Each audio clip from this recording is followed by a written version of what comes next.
जिस तरह जालौर में बूटा सिंह का नाम रहा, उसी तरह बांसवाड़ा को भी हरिदेव जोशी के लिए खास तौर से जाना जाता है, क्योंकि बांसवाड़ा उनकी जन्मस्थली और कर्मभूमि दोनों रही। बांसवाड़ा की जनता के बीच जोशी खूब लोकप्रिय रहे। इसी वजह से उन्हें वागड़ के लाल भी कहा जाता है। वो जोशी ही थे जिन्होंने बांसवाड़ा की माही नदी को संकट से संपर्क में बदला। भले ही उनका राजनीतिक करियर एक सीध में नहीं था, पर उन्होंने कभी हार का मुंह नहीं देखा। वो लगातार 10 बार विधायक रहे और 3 बार राजस्थान के मुख्यमंत्री। हाँ, वो बात अलग है कि जोशी अपना एक भी कार्यकाल पूरा नहीं कर पाए। और जब हम उनके जीवन पर एक नजर डालें तो पाते हैं कि जोशी बेहद भोले किस्म के रहे, जिन्होंने कई बार अपने भोलेपन के चलते कांग्रेस की आला कमान को नाराज किया। इसी वजह से कभी हरिदेव जोशी इंदिरा के खास हुए तो कभी इंदिरा की भयंकर नाराजगी उन्हें झेलनी पड़ी। संजय गांधी से भी उनके कुछ खास नहीं बनी, जबकि राजीव गांधी के साथ उनका रिश्ता भी उतार चढ़ावों से भरा रहा। और इसी का नतीजा रहा कि उन्हें अपनी भूल का भारी खामियाजा भी भुगतना पड़ा।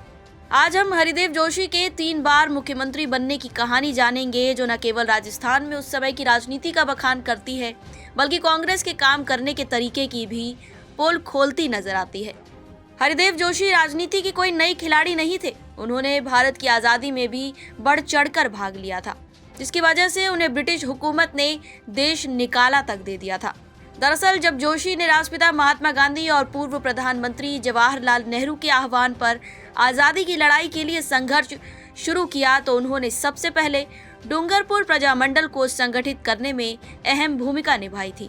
इसके बाद प्रजामंडल के बैनर तले उन्होंने रियासती अत्याचारों का पुरजोर विरोध किया। उस वक्त उनके साथी शेर कटारा और देवाराम शर्मा को अंग्रेजों ने गिरफ्तार कर लिया। ब्रिटिश हुकूमत की एक कार्रवाई देख हरिदेव जोशी डरे नहीं, बल्कि डबल जोश के साथ और साथी इकट्ठे किए और गिरफ्तारी के विरोध में मैदान में उतर गए।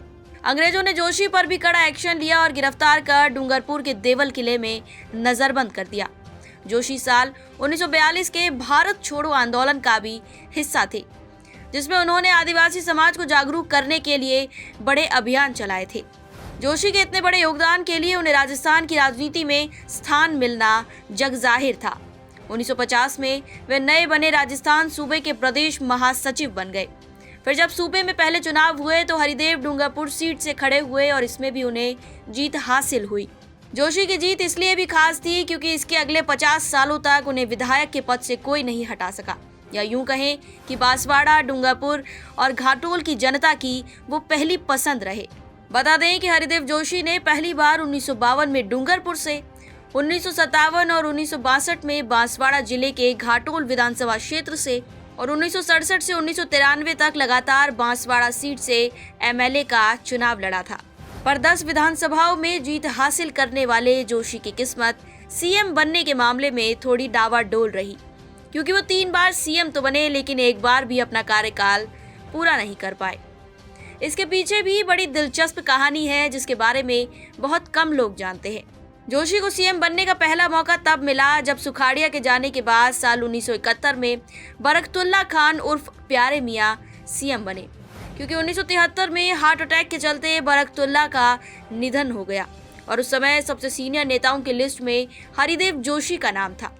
इसी वजह से जोशी को कार्यवाहक सीएम बनाया गया। अब सब इंदिरा के जवाब का इंतजार कर रहे थे। पिछली बार दिल्ली से सीएम चुनने वाली इंदिरा गांधी का सीएम के चेहरे के लिए जवाब आया कि विधायक दल खुद अपना नेता चुने, पर मन ही मन इंदिरा चाहती थीं कि उनके पसंदीदा गृह राज्य मंत्री और सूबे के बड़े जाट नेता रामनिवास मिर्धा ही दल के नेता और राजस्थान के सीएम चुने जाएं। लेकिन इंदिरा की दी हुई छूट का फायदा जोशी को हुआ, क्योंकि वोटिंग के एन वक्त पर कांग्रेस के विधायकों का एक गुट मिर्धा के पाले से जोशी की तरफ हो लिया। कोई इस गुट में परसराम मदेरणा का नाम गिनाता है तो कोई शीशराम ओला का।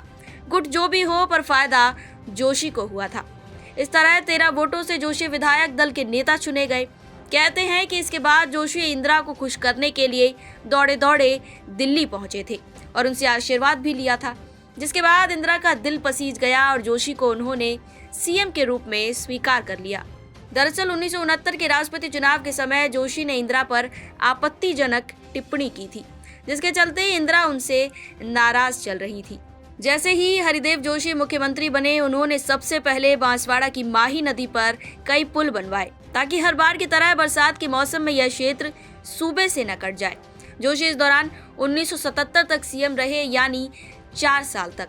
ये तो रही इंदिरा के समय की बात। इसके बाद संजय गांधी का काल शुरू हुआ। संजय गांधी जोशी को कुछ खास पसंद नहीं करते थे। इसकी वजह थी वैचारिक मतभेद। हरिदेव ने उन्हें खुश करने के लिए 5 सूत्री कार्यक्रम को बड़े उत्साह से लागू भी किया और विपक्ष के कई विधायक भी कांग्रेस में ले आए, पर इन सब से भी बात नहीं बनी। इसके बाद साल 1977 आया, तब कांग्रेस का जादू खत्म हो गया था और आपातकाल की वजह से जनता पार्टी की लहर थी। तो इन चुनावों में कांग्रेस बुरी तरह से हारी, लोकसभा में भी और विधानसभा के चुनावों में भी। खास बात ये रही कि हरिदेव जोशी उस समय भी बांसवाड़ा विधानसभा क्षेत्र से जीते थे। इस दौरान संजय गांधी की नजदीकियां किसी और नेता से बढ़ती जा रही थीं और वो नाम था जगन्नाथ पहाड़िया। फिर जब साल 1980 में कांग्रेस ने सत्ता में वापसी की तो संजय गांधी ने सीएम का पद पहाड़िया को दे दिया। संजय गांधी की मृत्यु के बाद साल 1981 में पहाड़िया से ये पद शिवचरण माथुर को दिया गया। माथुर इसके बाद राजीव गांधी के भी बेहद खास हुए, लेकिन समय का पहिया ऐसा घूमा कि मानसिंह एनकाउंटर की वजह से माथुर बेहद आम और जोशी राजीव गांधी के खास हो गए। कहा जाता है कि माथुर को 22 फरवरी 1985 की आधी रात को ऑफ द रिकॉर्ड सीएम पद से इस्तीफा दिलवाया गया और एक बार फिर से 10 मार्च 1985 को सीएम बने हरिदेव जोशी। उन्होंने ये पद 20 जनवरी 1988 तक संभाला, यानी करीब 3 साल तक। इससे राजीव गांधी के दूसरे करीबी नेता बूटा सिंह सबसे ज्यादा चिढ़ गए थे और तब से ही उनकी जोशी से बनती नहीं थी और उन्हें जब भी मौका मिलता था वे जोशी की बुराई करने से नहीं चूकते थे। इसके पीछे भी एक वजह थी, जैसा कि हमने पिछली वीडियो में जिक्र किया है कि बूटा सिंह जालौर से चुनाव लड़ने जा रहे थे, तब जोशी ने उनके गैर राजस्थानी होने के कारण विरोध किया था। बूटा सिंह की तरह ही एक और मंत्री थे जो जोशी के विरोधी और राजीव के करीबी थे, नरेंद्र सिंह भाटी। एक बार की बात है, जनवरी 1986 में राजीव नया साल मनाने परिवार समेत रणथंभौर आ रहे थे। जैसे ही जोशी को इस बात का पता चला, वो तैयारियों में जुट गए, लेकिन नरेंद्र ने एक खेल खेला। उन्होंने जोशी से कहा कि राजीव ये सब पसंद नहीं करेंगे क्योंकि ये उनकी पर्सनल ट्रिप है, ऐसे में आप न जाएं। जोशी को लगा भाटी राजीव के करीबी हैं, सही कह रहे होंगे। ऐसे में जोशी ने उनकी बात मानी और वो राजीव गांधी से मिलने नहीं गए। वहीं दूसरी तरफ भाटी राजीव से मिलने दौड़े दौड़े पहुंचे। राजीव को ये अपना अपमान और प्रोटोकॉल का फॉलो न करना लगा।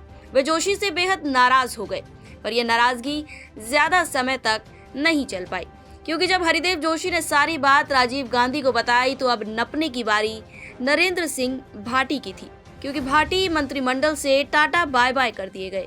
पर जोशी के करियर में दूसरा मौका भी आया जब राजीव गांधी उनसे फिर से नाराज हुए, और वो समय था तब का जब देवराला सतीकांड की वजह से उनकी सरकार भारी विरोध का सामना कर रही थी। उस समय राजीव गांधी ने जोशी को एक मैसेज भिजवाया कि वो एक अनौपचारिक बैठक के लिए अलवर के सरिस्का आ रहे हैं। इसके लिए किसी तामझाम की जरूरत नहीं है, पार्टी इस पर कोई खर्चा न करे। इस बैठक के लिए राजीव खुद ड्राइव करके आए थे।